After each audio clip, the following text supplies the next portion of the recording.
Ya, ini adalah Xperia One yang saya beli 6 bulan yang lalu. HP ini adalah mantan flagship Sony yang rilis tahun 2019. HP ini adalah limbah Jepang, harganya kisaran antara 1.700.000 sampai 2.600.000, tergantung kondisi dan garansi IMEI-nya. Kalau grade yang bagus ada garansi IMEI lifetime, harganya biasanya di atas 2 jutaan, kisaran 2.400.000. Kalau yang di bawah 2 juta biasanya sudah banyak minusnya.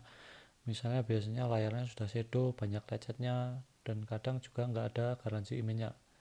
Kalau yang smart plan oldie itu biasanya malah lebih murah lagi, bisa di bawahnya 1.700.000. Langsung saja kita bahas dari desainnya. Untuk dimensinya saya suka, HP ini memanjang kayak gini, kerasa anti mainstream dan kelihatan lebih mewah aja.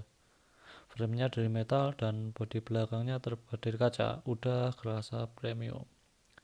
Sayangnya desain kamera yang di tengah kayak gini, saya kurang suka, kelihatan kayak jadul kalau menurut saya. Kemudian meski bodi belakangnya dari kaca, tapi kerasa kayak kurang solid, kerasa ringkih. Tapi dibanding HP yang terbuat dari plastik, ya ini tetap lebih baik, tetap lebih terasa premium. Dengan desain yang memanjang kayak gini, HP ini tuh meski layarnya 6,5 inch, tapi masih enak dipakai satu tangan. Buat jangkau sisi bagian atas maupun bawah masih lumayan enak. Ya meski nggak senyaman HP-HP compact ukuran di bawah 6 inch, tapi ini udah enak dipakai satu tangan. Lanjut ke bagian layarnya. Ukuran layarnya 6,5 inch. Untuk bezel bagian atas agak tebal. Ini buat penempatan kamera depan. Desain kayak gini bukan masalah bagi saya, kayak malah lebih kelihatan simetris, dan kalau buat main game ini malah enak.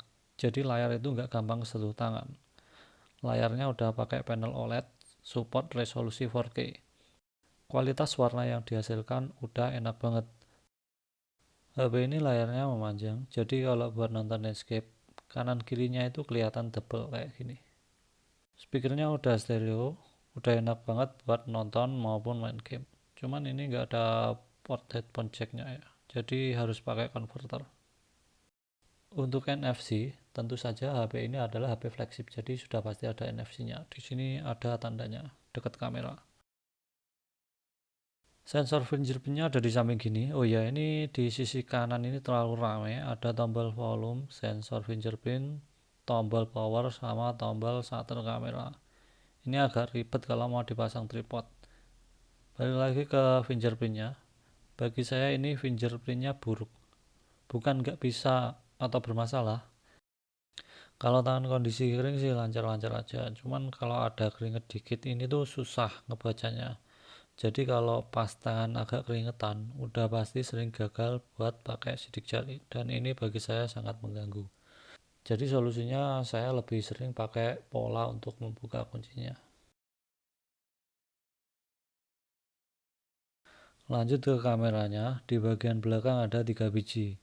Ada lensa wide, ultra wide, sama telefoto. Semuanya 12 megapiksel. Cuman buat yang ultrawide-nya bagi saya tetap agak buram kalau buat fotoin orang. Tapi ini masih tetap lebih bagus daripada HP mid-range harga 2 jutaan. Hasil kamera wide sama telefotonya udah bagus banget. Buat perekamannya bisa sampai 4K, meski udah pakai OIS, tapi saran saya kalau mau stabil pakai kualitas yang Full HD aja. Langsung aja kalian nilai sendiri hasil dari kameranya.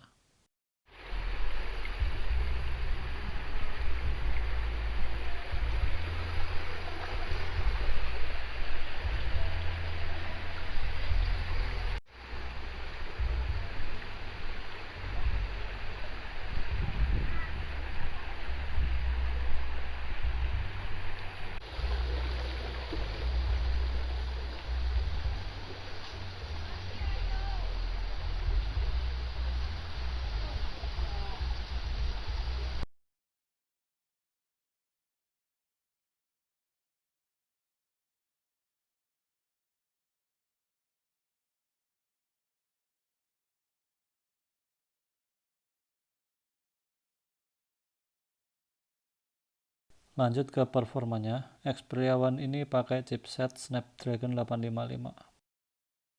Performanya untuk tahun ini masih sangat mumpuni. Buat main PUBG settingan HD Extreme bisa. Kalau saya lebih menyarankan pakai Smooth Extreme biar lebih hemat baterai. Buat main game lama, kalau saya mainnya malam hari aman-aman aja. Cuman kalau main siang hari harus pakai kipas. Di daerah saya kalau siang panas banget. Jadi kalau main PUBG lama tanpa kipas, HP ini tuh agak ngeframe. Untuk kapasitas baterainya 3300 mAh, support fast charging 18 watt. Buat pemakaian ringan, sosmed masih aman buat seharian, paling sore hari ngecas. Kalau buat main PUBG dari full sampai 10% bisa dapat 3 jaman pakai settingan smooth extreme.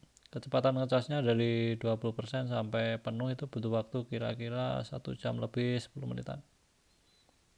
Kesimpulannya, apakah HP ini worth it untuk dibeli tahun ini? Tergantung.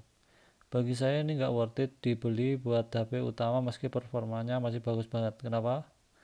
Karena HP ini itu limbah Jepang, jadi emailnya bisa blokir sewaktu-waktu. Meski ada garansi email, tapi tetap aja kita harus nunggu waktu buat ngaktifin lagi sinyalnya.